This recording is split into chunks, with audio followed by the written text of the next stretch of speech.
So we have our West Coast Swing Lab today. It's Filipe the Barros, and we're going to go through our video notebook. Do shout out if I forget anything. So the first one we did was on movement quality. So movement quality, for me, is what happens in between the counts, the beautiful way of moving. It's not just, we had a slow song at the beginning, really slow, and if you don't have your technique right, it might look a bit like this, moving in blocks and then waiting in between because it's so slow. So we spoke about how with everything, there's always something moving, even if the song is slow, something is moving. So we spoke about weight transfer, that gradual weight transfer. So we spoke about the shift of the spine, being aware of where your spine is. So this, for example, here, maybe 95%, 5%. Now it's 100%, 0%. And then we're shifting towards split weight, 50-50, and now we go towards the other side. So that's happening, as well as rolling onto our foot either backwards or forwards. And in West Coast Swing, we step first on the outside of the toe, and then we roll towards the heel, and then the leg straightens, and then the hip moves. Some people will teach that you can have a straight leg and then roll onto it, but for now, let's think about we straighten only after.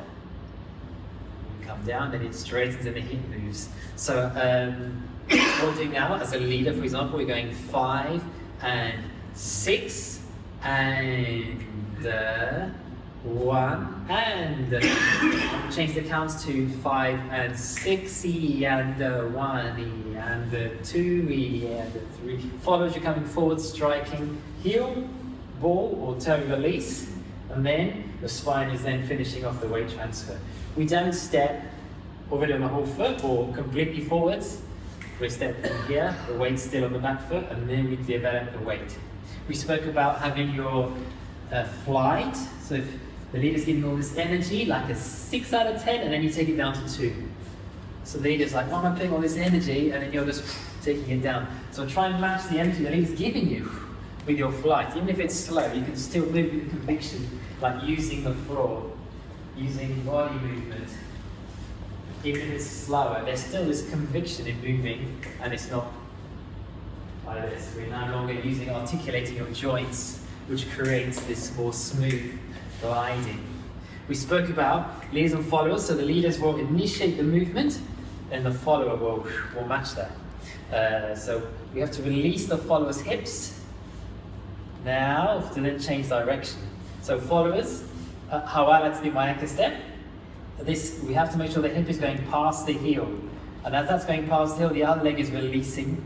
Everything's moving. It's not stepping on the whole foot, and now I come forwards. We're missing out on so much extra stretch by the heel going past the heel side with our hips as a follower. The lead is very similar. The hip is going past the heel. We continue going back, and I kind of as I'm falling onto that foot. But I'm falling, I'm rolling. I'm not falling flat foot. I'm falling and rolling. Falling and rolling. Nice. Have you practicing moving your ribs? They can go, for example, side to side, rotating around, or they can go in body roll straight forward to the side. And then we had you practicing, just do try some of these. You might be doing some of the rib cage moving here. We might be having more rolls, or lateral movement, or shearing. With shearing, we think about to the side, middle and side if you're doing a triple step, and not side, side, side.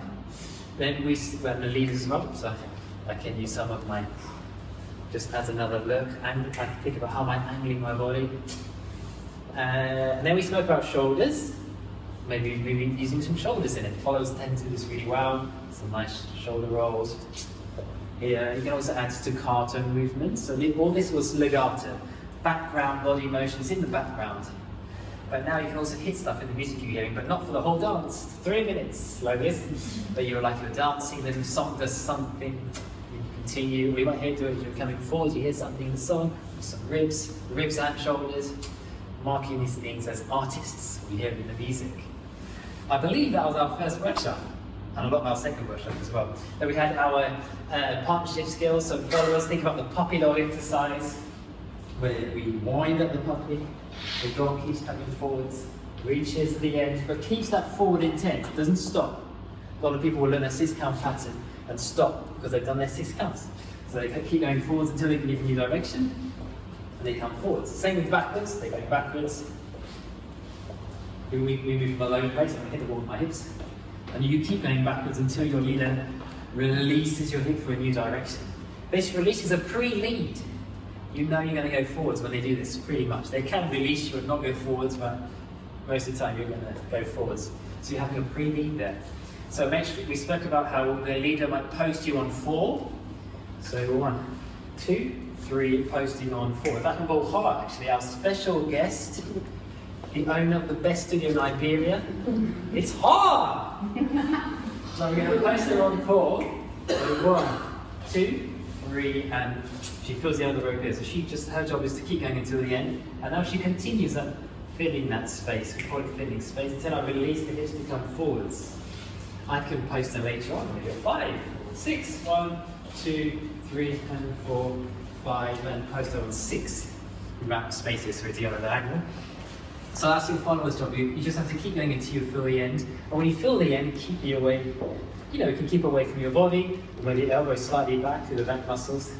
Just keep us something away.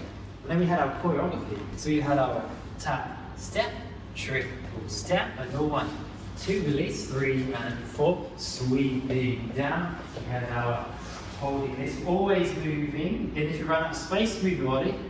Then leaders, 1, 2, 3, 4, and then 1, 2, 3, and 4. We turn, and get it down, release some down. Slingshot, 2, 3, accelerate here.